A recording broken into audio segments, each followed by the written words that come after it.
బేగంపేటలోని ఓ private హోటల్లో ఆహార భద్రత అవగాహన అంశాలపై రెస్టారెంట్ నిర్వాహకులకు శిక్షణ నిర్వహించారు. శానిటేషన్, హైజీనిక్ పద్ధతులపై 100 మంది ఫుడ్ హ్యాండర్లకు ట్రైనింగ్ ఇచ్చారు. నగరానికి చెందిన 40కి పైగా బ్రాండ్ల సిబ్బంది హాజరయ్యారు. ఎన్ఆర్ఏఐ హైదరాబాద్ చాప్టర్ ప్రెసిడెంట్ సంపత్ తుమ్మల పాల్గొని శిక్షణ పూర్తి చేసుకున్న ఫుడ్ హ్యాండర్లపై పోస్ట్ డాక్ ధృవీకరణ సర్టిఫికెట్లు అందజేశారు.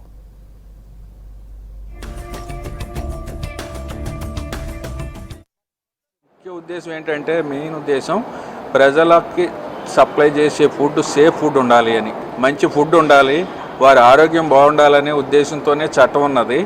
ప్రజారోగ్యం దృష్ట్యా ఏం చేయాలి, ఏం చేయకూడదు, స్టోర్ రూమ్లో మెటీరియల్ ఏం కొనాలి, ఏం కొనకూడదు, తయారు చేసే పదార్థాల్లో ఏం కలపాలి, ఏం కలపకూడదు, ఎక్కడెక్కడ ఫ్రీక్వెంట్గా వచ్చి కంప్లైంట్స్, ప్రజలకు ఇబ్బంది కలిగే పాయింట్స్ కొన్ని మాకు రెగ్యులర్గా కంట్రోల్ రూమ్కి వచ్చే కంప్లైంట్స్ వాటిని కవర్ చేయడం జరిగింది.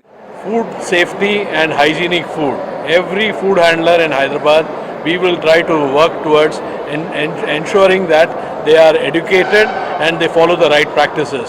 As I said, this was a very successful session headed by Mr. Purushottam, and the whole idea is that we will be having a continuous process of every month, literally every month, and we will ensure that every outlet, every food handler, with the help of